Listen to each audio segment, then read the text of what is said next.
Hi, and thanks for logging on to the Daily DVAR Halacha. And here's a brand new halacha for you, and it's for Monday, 13th day of March, 15th day of Adar, which is Shushan Purim. Now let's explain Shushan Purim, the basics.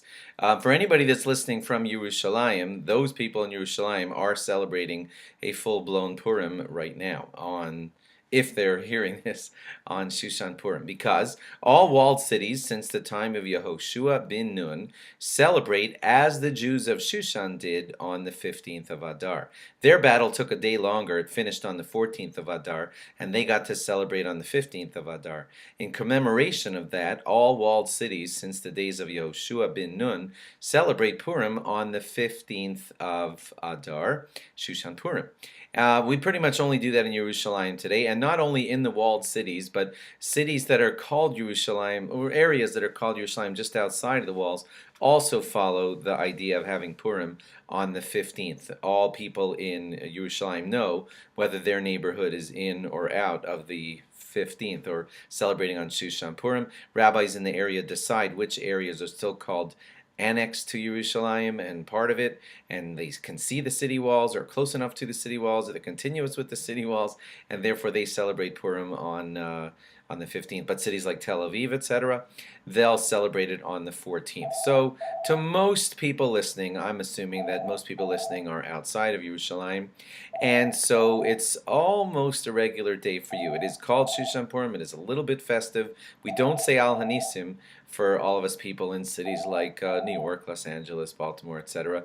We won't say Tachnun, it's that festive, but the idea of having all of the partying and everything, that's certainly not the mitzvahs of Matanos Lavyanim, the gifts to the poor and all that.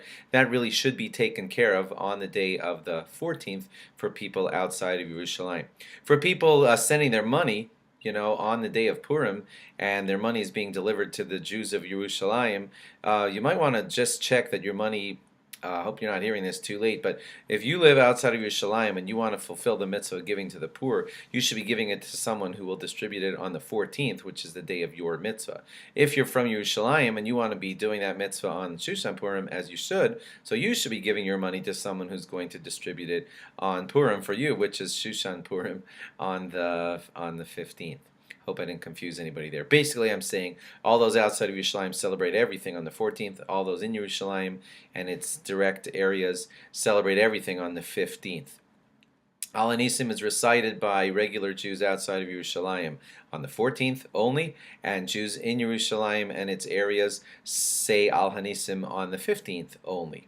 Those Jews who are living in cities like New York, Chicago, Baltimore, etc., they hear the Megillah and everything like that on the 14th only, and Jews who are in Yerushalayim, they hear the Megillah and everything like it, everything along with it, on the 15th. And people who travel should always check with their travel plans, just in case they're leaving Yerushalayim or going to Yerushalayim on Shushan Purim or the day before Purim. But I guess I'm a little late on telling you that one. I hope you're having a very meaningful Shushan Purim. Thanks for logging on, and log on again tomorrow for more. Bye.